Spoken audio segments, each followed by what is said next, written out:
wax sànq y a des questions très importantes dans ce pays surtout affaire dette bi parce que dette bi ñu ngi ciy wax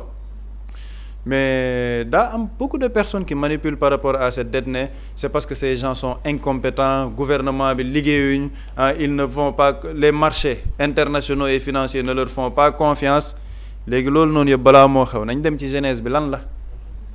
dette bi ñuy tudd nii lan moo ko indi ak problème bi ma jàpp aussi par rapport à la dette et loolu dinaa ko expliquer mooy li ñuy tudd ci restructuration de la dette ou non accompagnement au FMI ou non le vrai problème ce n'est même pas la restructuration c'est mooy ñun ban modèle économique la ñu bëgg pour suñu réew c'est-à-dire que le modèle économique moom mooy définir tes sources d'investissement tes sources de financement yow fan ngay jëli jee xaalis ñan ñooy nekk say partenaires ak lan nga bëgg liggéey comme koom parce que koom moom mooy doxal réew mi ñii dañoo ñëw au pouvoir ñu découvrir une dette cachée 26 septembre 2024 le premier ministre Ousmane Sonko def conférence de presse avec son gouvernement pour expliquer qu'il y a une dette cachée boo xam ne dañ leen ko fekkal ni liñ leen waxoon ci chiffres yépp ce sont des chiffres yoo xamante ne erronés ni gars yi en réalité li ñu suuxatalee réew mi ëpp na li ñu annoncé woon ba ñu ne dette bi léegi atteindre na ci plus de 110% du PIB et di wax ni dette cachée boobu il y avait un rapport de l'IGF ensuite certifié par la Cour des comptes cabinet Mazars tamit ñëw certifié loolu ne yéen dette bi ngeen di wax ay plus de 110% mu ngi sax ci plus de 130% dette bi à hauteur de 7 milliards de dollars plus de 4000 milliards de dette boo xamante ne Macky Sall contracté na ko yëgalu ko réew mi yëgalu ko partenaires financiers yi jaarale ko ci ay hors circuit léegi ñu comparer nag justement taxawaay bi nguuru Sénégal gi am avec le régime du président Bassirou Diomaye Faye et du premier ministre Ousmane Sonko ni ñoom ni ñu bëggee fay dette bi lan moo ci seen posture ak seen modèle économique ak Macky Sall ba mu ñëwee en 2012 lan la fi fekk parce que ñoom dañ cee nekk di ci manipuler Macky Sall ba muy ñëw en 2012 dañ ko bàyyil une dette publique boo xamante ni c'était aux alentours de 300 et quelques milliards Macky Sall ñëw ne réew mi bu ñu demul uti jaay investisseur ak yooyu noonu dem xool ci suñuy partenaire réew mi dafa nar a nekk en faillite du ñu mën a fay salaire yi réew mi dafa nar a taxaw quel a été le premier réflexe de Macky Sall mooy li may wax sànq modèle économique ak yow nan nga bëgg a defee say partenaires stratégiques Macky Sall son premier réflexe c'était de dem ñaani ji France xaalis pour ne ko il faut nga jox ñu xaalis sinon du ñu mën a am xaalis boo xamante ni dinañ mën a fayee salaire yi dinañ mën a doxal suñu réew par rapport au budget ñu déglu ci extrait bi nga xamante ne am nañ ko par rapport ak Macky Sall ba mu demee en France avec Nicolas Sarkozy. Monsieur le Président, je voudrais vous remercier surtout pour l'aide budgétaire importante, 130 millions d'euros, avec un décaissement immédiat, disons, d'une cinquantaine de millions. C'est un gros ballon d'oxygène que vous me donnez et que vous donnez au peuple sénégalais. Je voudrais vous en remercier au nom du Sénégal. ñoo ko déggandoo Macky Sall ba mu demee en France ñu jox ko 130 millions d'euros 130 millions d'euros yooyu mu tuddee ko nan mu ne c'est un ballon d'oxygène que vous donnez au Sénégal mooy maanaam yéen France yéen a ngi may Sénégal mu nooyi parce que am nañ ay problèmes économiques yoo xamante ne boo leen ci jàppul woon du baax donc quel était le modèle économique de Macky Sall ce n'était pas un modèle économique endogène c'est un modèle économique exogène mooy ñun nekk nañ ci difficulté waaye yaakaaruma sama bopp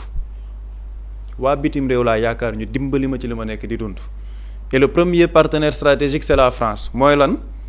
maintenir la France-Afrique mooy yow tu dévoies ton modèle économique à la France France mi la may xaalis boobu day am droit de regard ci ni nga xamante ne noonu ngay financer say politique publique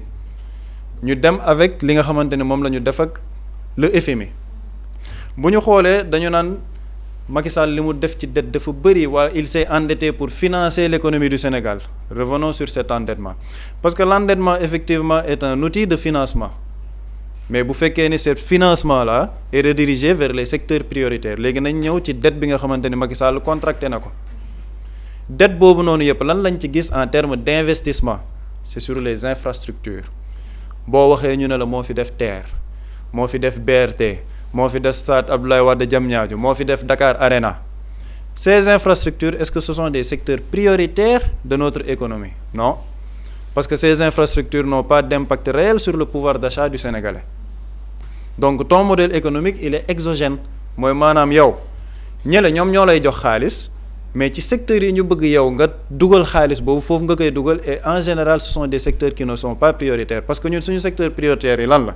l'éducation la santé le secteur agricole et une réelle politique d'industrialisation ñu gis ni loolu état wu Macky Sall da cee faillir c'était ça le bilan par rapport ak moom endettement am ak ni mu financer son endettement léegi ñu gis ne nag endettement am boobu sax am na ci plus de 4000 milliards yoo xamante ni daf ko nëbb duggul ci circuit yi le régime du président Bassirou Diomaye Faye ñëw fekk loolu donc ils ont deux options sur la table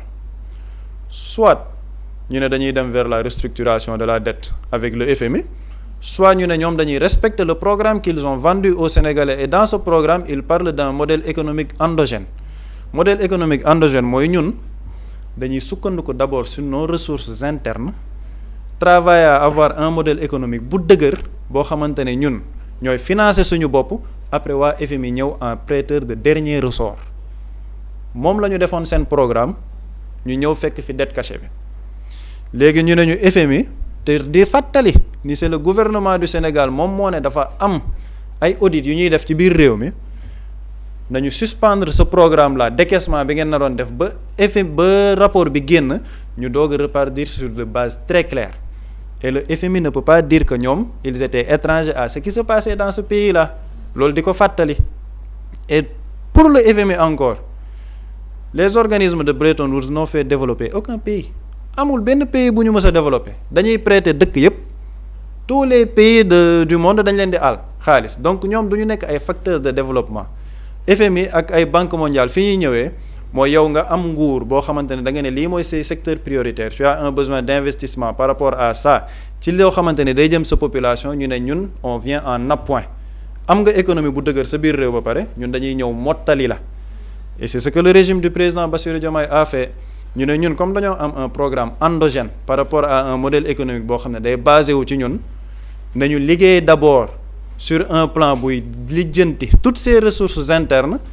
avant ñuy dem di xool ay financements extérieurs dont le FMI loolu moom moo indi la présentation du 1er août 2025 du plan de redressement économique social bi premier ministre def parce que foofu tamit il y a une manipulation ñu bëri naan waa ñii moom dañuy def ay plan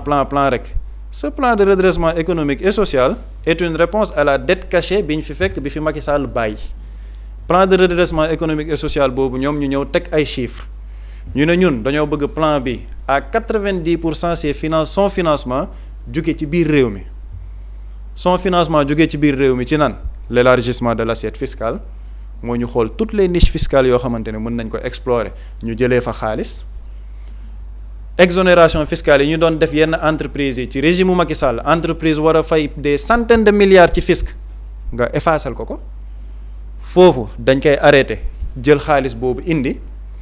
le secteur agricole ak yenn ñu def fa ay subventions ñu def des subventions ciblées ci ñoo xamante ne ñoo ko gën a soxla ñu dugal xaalis bi foofu ba pare nag bu ñu paree loolu à 90% ñu doog a dem xooli ji sur le financement extérieur lan lañ ci mën a am et dans ce financement extérieur là duñ ko yamalal kese ci ay français gi on fait la diversification des partenariats mooy le multilatéralisme intégral gis nañ ñu dem Chine ñu dem Turquie les pays du Golfe Ousmane Sonko dem na Arabie Saoudite demaat fa lan lañ fa jëlee ji woon la diversification des partenariats et par rapport à ce plan de redressement économique et social ñu ne waa léegi nañ dugg xool sur les recettes fiscales nan lañ koy defee yan taxes la ñuy jël parce que yooyu c'est très important ñu koy préciser lan moo tax ñu ne dañuy taxer par exemple les jeux de hasard dañuy taxer l'alcool dañuy taxer yenn secteurs yi parce que loolu dafay nekk source de financement pour le budget du Sénégal ci bor bi ñu war a fay bi fi Macky Sall bàyyi parce que dañu ne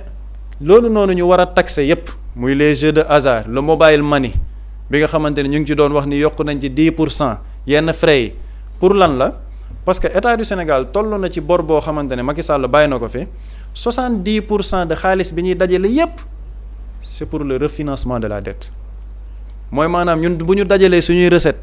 ci at mi yépp mu nekk 100% 70% yépp ñun dañ koy fayee bor bi fi Macky Sall bàyyi c'est ça la réalité économique bi nga xamante ni dund nañ ko léegi lu tax ñoom ñu bañ la restructuration de la dette restructuration de la dette boobu lenn lay indi mooy bu fekkee ne nangu nga ko effectivement il y aura un décaissement immédiat du FMI, le marché international ñenn ñi dinañ la gën a mën a ubbil, mais foofu quel est l'inconvénient mooy tu es en train de dévoyer ton modèle économique, tu es toujours en dépendance par rapport ak les organismes internationaux, donc doo mën a investir ci ces secteurs prioritaires. Et pire, day indi une politique d'austérité. Politique d'austérité mooy lan? Yenn subventions yi par rapport au carburant ak essence dañ koy dagg, subventions yi ci secteur agricole bi dañ koy dagg, par rapport au secteur public yenn emploi yu bëri nit ñi dañ koy ñàkk, parce que loolu mooy politique d'austérité bi ànd ak la restructuration de la dette. Léegi est-ce que sénégalais yi pare woon nañ pour loolu? Non. te loolu day waroo avec le financement endogène bi ñu wax ci suñu biir économie. Et restructuration de la dette boobu noonu am na ay économistes yu bëri ci bind, ay ñoom Samir Amir, Dambisa Moyo, lan la ñuy wax dañ ne la restructuration de la dette wala dépendance bi ñu am ci organismes financiers internationaux yi day gën a jox une dépendance aux États africains. Donc lan lay indi? On est plus redevable aux créanciers qu'aux citoyens eux-mêmes. État du Sénégal nag avec le régime du président Bassirou Diomaye Faye bañ loolu. Sous la supervision du Premier ministre à travers le plan de redressement économique et social ñu ne fekk nañ fi problème bu métti dinañ fay dette bi mais duñu nangu ñuy teg ñun conc suñu ndodd. Léegi lan lañ ci def? Plus de 4 emprunts obligataires yoo xamante ni def nañ ko, ñu recourir vers le marché sous-régional boo xamante ne à chaque fois emprunt obligataire bi ñuy def taux de couverture bi dañ koy dépasser plus de 100%. Gis nañ fi le premier emprunt obligataire ñu ne un objectif de 300 milliards ñu réunir 450 milliards yeneen emprunt obligataire yoo xam ne à chaque fois bu ñu ko defee, et loolu yëpp contexte boobu c'était le contexte de la dégradation de Moody's. ñu ne waa Sénégal léegi financé wóolatuñ leen, mais boo amee un taux de couverture de plus de 100%, ça veut dire que le marché sous-régional am na confiance ci yow. te li may wax nii yëpp ci problème yi nga xamante ne am nañ ko ci biir réew mi, ça n'a pas empêché l'État du Sénégal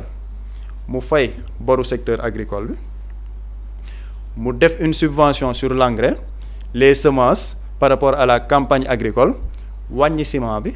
wàññi fer bi, wàññi les denrées de première nécessité à 2 reprises, wàññi gaz bi, loolu noonu yëpp dans un contexte économique boo xamante ni compliqué. te loolu noonu yëpp lan moo ko permettre? Le plan de redressement économique et social bii bañ la restructuration de la dette.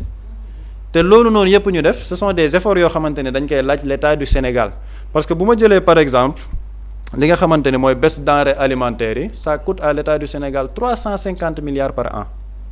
Subvention bi nga xamante ni dañ koy def ci essence beeg gasoil bi, c'est plus de 136 milliards yoo xamante ne état bi moom moo koy dugal pour mën a jàppale population bi. Donc état bi lenn la ñu def mooy nanguwuñu restructuration, parce que loolu dañ koy sëf sénégalais yi, maanaam métit bi sénégalais yi ñoo koy dund. Dañuy def avec un plan de redressement bu dëppoo ak ñun programme bi ñu jaay sénégalais yi, ba pare allégel sénégalais yenn yi nga xamante ni sax mën nañ leen ko ci allégel, ba pare wàññi aussi le train de vie de l'État, parce que boo demee dans la loi de finances initiale de 2026, il y a une réduction des dépenses de l'État de plus de 200 milliards. mooy yenn ateliers yi, yenn séminaires yi, voyages yi ak yenn choix stratégiques yu ñu def. Par exemple le ministère des infrastructures ñu jël tout ce qui était direction des infrastructures ak lu bëri def ko ci benn ministère, day wàññi yenn dépenses de l'État yi. Voilà la réussite du plan de redressement économique et social. L'objectif mooy déficit budgétaire bi ñu fekkoon à 12%, ñu wàññi ko à 3% à l'horizon 2027. moo tax ñu naan sénégalais yi nañ muñ 2026 2027, parce que buñ ko génnee après dinañ mën a am une embellie financière. Parce que lan moo tax amaguñ ko jamono ji mooy li ñuy dajale ci xaalis yépp bor bi fi Macky Sall bàyyi moom lañ fiy fay.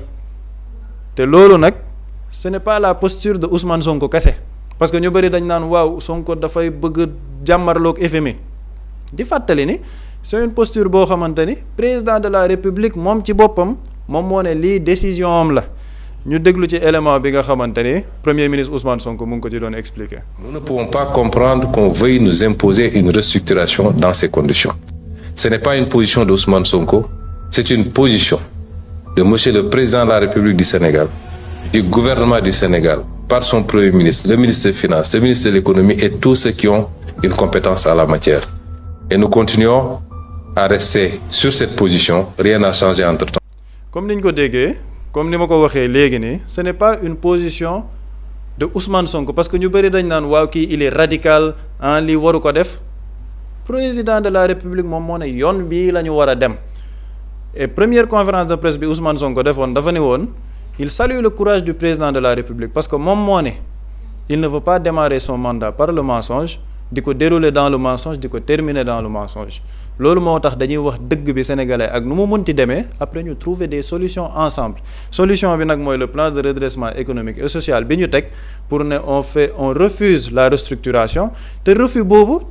ce n'est pas radical c'est une solution hybride mooy ñun am na lu ñu fi fekk am na plan bu ñu tëral léegi FMI kaay ñu waxtaan conformément à plan bi ñu gëm ni moom mooy suñuy réalité ñun mais dañu nangu yéen ngeen ñuy defal une restructuration boo xam ni yéen dañuy imposer fan la ñu war a def le financement justement de cette dette looloo tax ñuy woo sénégalais yi ci ne nañ muñ 2026 2027 ba ñu fay bor bi nga xamante ne Macky Sall bàyyil nañu ko fi et à partir de 2028 2029 dina am une embellie te embellie boobu lan moo koy gën a nag neexal mooy on aura déjà jeté les bases d'une économie endogène boo xamante ne ci suñuy ressources bopp la ñuy gën a compter que sur les ressources extérieures. jërëjëf Pape Samba am na solo leeral yi am na solo Boury dafa mel ni ñi nga xamante ni mooy bailleurs yi maanaam ñi nga xamante ne ñooy jàppale réew mi ci lu bëri ñoom ils n'aiment pas les pays autonomes. Ils n'aiment pas les pays autonomes mais avant tout féliciter Pape Samba ci cet excellent exposé vraiment non c'est un masterclass bii moom waa ministère des finances nañ leen dagal partie bi jaay leen ko ñu jaar service commercial léegi bu ñu bëggee expliquer plan de redressement beeg dette bi comment le Sénégal naka la def ba génn ci parce que ce qui est intéressant mooy gars yi dañ ne dama gis waa African Intelligence publié ko ñu ne la stratégie a 1000 inconnus de Dakar pour sortir de l'ornière financière et je pense que tey si ces gens se posent des questions il va falloir ñu daggal leen partie bi Pape Samba def exposé bi masterclass bi ñu comprendre par quelle stratégie le Sénégal jaar Pape Samba dafa wax bu am solo muy tey y a changement de paradigme c'est-à-dire que changement de paradigme mooy Pape Samba a bien fait de souligner avant muy ñëw ci naka la Sénégal génnee ci ba ci eurobond yi Macky Sall levé woon en 2018 naka la Sénégal def ba génn ci parce que mars war nañ ko achever naka la Sénégal dina ko fay Pape Samba a bien fait de souligner fan lañ jógee d'abord parce que naka lañ daan lebee gars yi dañ daan leb di def des projets tapalé yi Pape Samba souligné na ko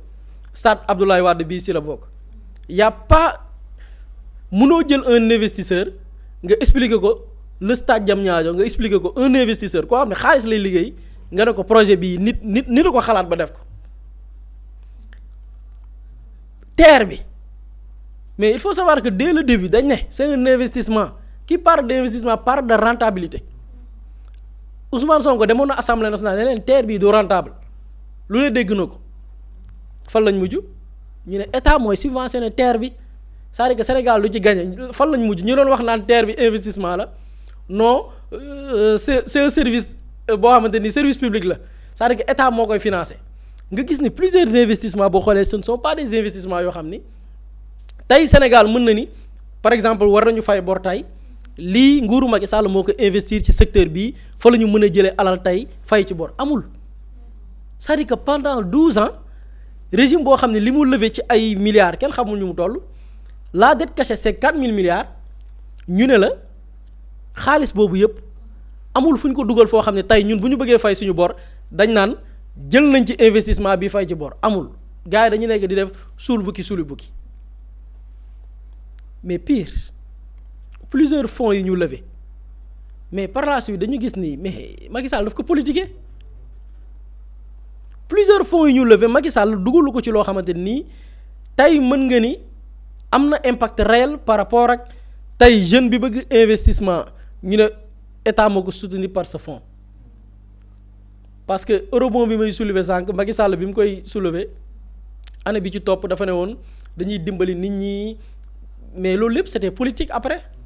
gis nañ ni daf ko permettre tey mu gagner benn électorat ci lañ génnee seen wax jooju naan ku la jox ndékki jox la añ bu la diggee reer nga war koo gëm jox la añ jox la ndékki jox la añ bi mooy yenn financement yi ñu doon jox nit ñi ay financement wu 200000 mais ça qui te parle d'un projet 200000 loolu ban impact la mën a am ci économie da nga koy jox nit ki lekk ko da nga koy jox génn góor goo xamante ni jàpp na ni bu yoree xaalis rek daf ci war a takk soxna day dem takk soxna toog jàpp ñaamaram xaalis ba jeex nga jox ko kenn jigéen koo xamante ni jàpp na ni peut-être xew dab ko dañ ko ndayee la wala dañ ko mbay nday dikke mu jël ko def ko ca xaalis ba jeex ñu ne leen téye leen loolu reer baa ngi ñëw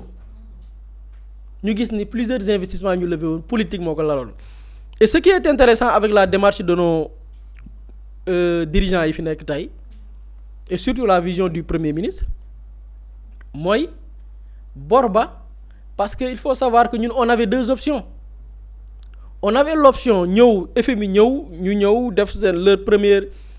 délégation bi fi ñëw ñu dajale avec les autorités ministère des finances et consorts ñu toog ñu ne ok yoon bii la ñu bëgg ñu ne waaw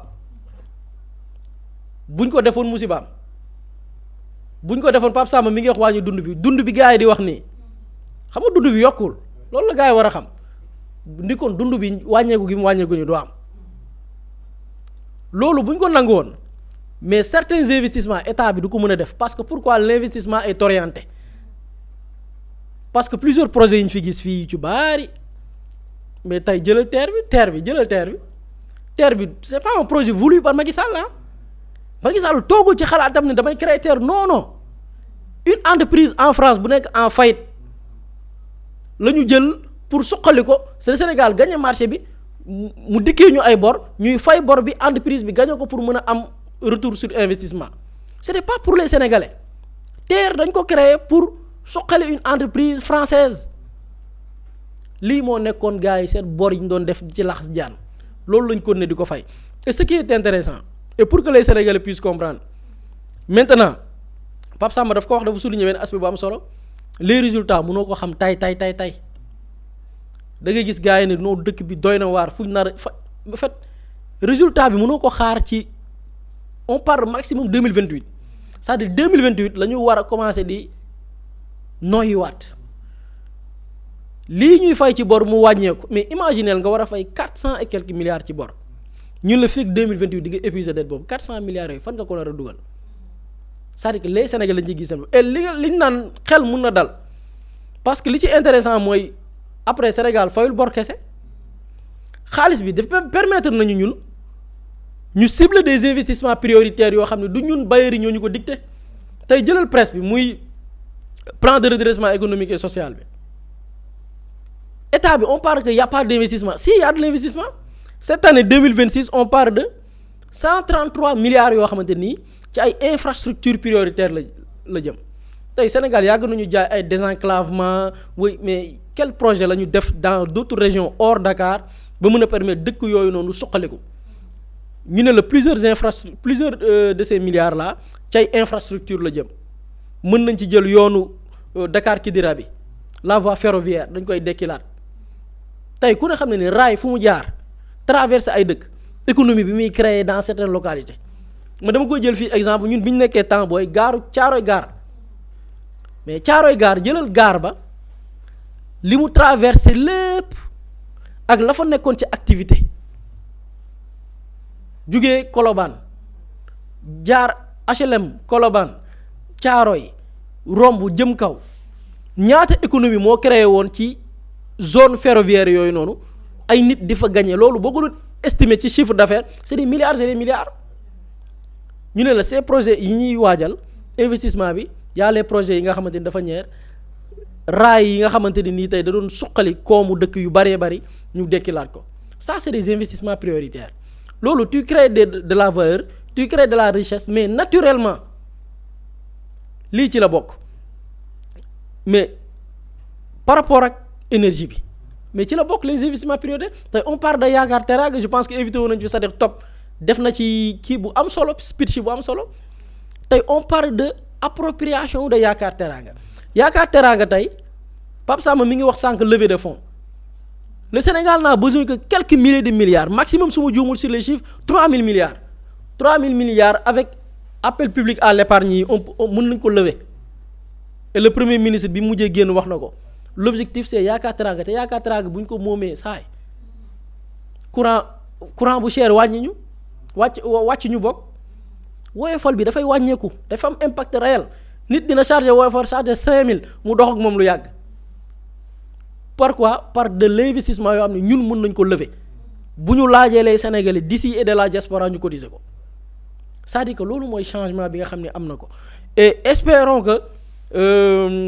dina jur les résultats parce que tey gars yi jaaxle nañ de parfois boo gisee gars yi naan oui avec plan de redressement bi jël réew mi nangam France mënuñoo lebal foutaise la actuellement la peur a changé de camp tiitoon nañ de parce que kii laaj réew ne fii laa bëgg a jëm situation bi réew bi lii la nga ñëw fekk fi loo xamul woon yow ñëw toog mais banque bu ne indi la facture war nga ma fay lan laa la amel nga ne ma non nguur gi moo fi contracté woon tel kii ban compte nga ko versé naa ko compte bii ñu ngi ko tuddee état xaw ma lan nangam loolu lépp fekk la ñu estimé ko à 4000 milliards tiitaange amoon na ak fan lañ jëm naka la ñu nar a régler lii bientôt 2 ans on nous parle que ces bailleurs là ñooy gis naa ci benn arrêt dañ ne le Sénégal dafa jaar ci ay méthodes opaques peu orthodoxe pour mën a régler li nga xam ne mooy la peur a changé de camp. Le Sénégal peut être tey le modèle bi nga xamante ne nii li mu traversé. dund ko traversé ko ci transition dañ koy jàngale yeneen dëkk. que Sénégal fii la jógee fii la jàll. et les Sénégalais aussi ont approuvé il faut le savoir. tey gars yaa ngi wax ko wax mu ne la ñu ngi asphyxier Sénégalais yi. di leen fayloo mais Sénégalais yi neex na leen bëgg nañ. bëgg nañ koor gi ku ne dem nga jënd ay mbir pour sa njaboot. xam na ni taxé nañ la. mais dafa la neex parce que da nga xam ne dëkk bi moo tollu situation mais Sénégalais yi bëgg nañ ko. benn minuscule benn minorité 0,01% ñoo fi nekk di mais les Sénégalais bëgg nañ situation bi parce que wala nañ leen un plan boo xamante ni mais ci diir bu gàtt dama ne on a levé des fonds des centaines de milliards dañ ko lever avec presse bi plan de redressement économique bi par des levées de fonds yoo xam ni c'est des investissements après boo xoolee les investissements c'est des investissements prioritaires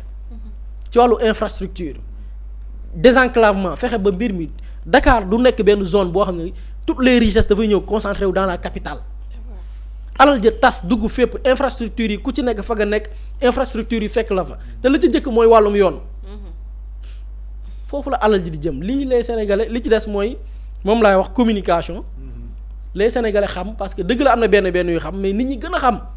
fi ñu toll fi ñu jógee fi ñu toll ak fa lañ nar a jëm et je pense qu'avec une bonne communication bu ci waa ministère des finances ñëwee dénk communication bi Pape Samba ñu tojal leen ko gars yi toj ko ba mu leer nañ bu ko defee les Sénégalais xam fi ñu jëm parce que dëkk yi traversé fii yëpp dañu am benn soutien muy le soutien de leur peuple. tey nit bu la tëjalee parce que l'objectif du FMI c'était clair. ni ñu ko doon wax avant l'émission c'était asphyxier le Sénégal. seen wër-wëraan bi ñu doon def nii dañ ne xoolal nañ leen bàyyi ak seen plan de redressement ils vont pas tenir 1 an lii la gars yi doon wax maintenant bu ñu toogee diir gis ni ba commencé naan ay Sénégal yan moyen la jaar pour fay bor bi c'est-à-dire que yoon wu ñu jëloon mi ngi porter ses fruits te li ko waral mooy yàlla public les Sénégalais yi nga xamante ni ñoom ils ont approuvé ce projet là ils ont approuvé ce plan de redressement et loolu ça passe par quoi par la communication approuvé nañ ko accepté nañ ko mais fa mu toll tey ak fa mu nar a jëm c'est la bonne communication espérons que nos gouvernants nañ gën a farlu ci fànn boobu noonu pour que peuple bi gën a adopté li nga xamante ni mooy yoon wu ñu jëm et il faut le dire c'est la bonne voie. jërëjëf Boury am na solo jërëjëf Pape Samba def naa lu ñu cële woon ci waxtu jeex na tàkk ma daal di bàyyi rek Pape Samba nga tàggoo. waaw. Mously Immo Sénégal moo leen di indil saafara ci jafe-jafe bu ngeen am ci wàllum immobilier yow mi bëgg a jënd kër yow mi bëgg a tabax wala nga jaay sa terrain jokkool ak waa Mously Immo ku am sa kër bëgg ku la ko terrassel wala nga am sa tool bëgg ku la ko lotisel defal la ko ay terrain Mously Immo Sénégal daf leen koy jàppandal gunge leen ci anam gu mucc ayib ku am sa kër itam te nekkuloo ci biir réew mi bëgg ku la ko toppatool gérer la ko Mously Immo moo ci gën a gaaw gën ci wóor ku bëgg réfectionner tabax wala nga defar plan architecte mën nga jokkoo itam ak waa Mously Immo Sénégal mën ngeen leen a woo ci 77 887 25 13 77 887 25 13 Mously Immo indi saafara ngir jëndum kër tabax jaayum terrain terrasse yi ay tool wala lotissé ko defal leen ko ay terrain loolu lépp Mously Immo moo ci gën a gaaw man ngeen itam abonné ci seen chaîne YouTube Mously Immo Sénégal ngir am yeneeni xabaar yu gën a dëggu wala itam wàllum conseil ci wàllum immobilier fii ci biir réewum Sénégal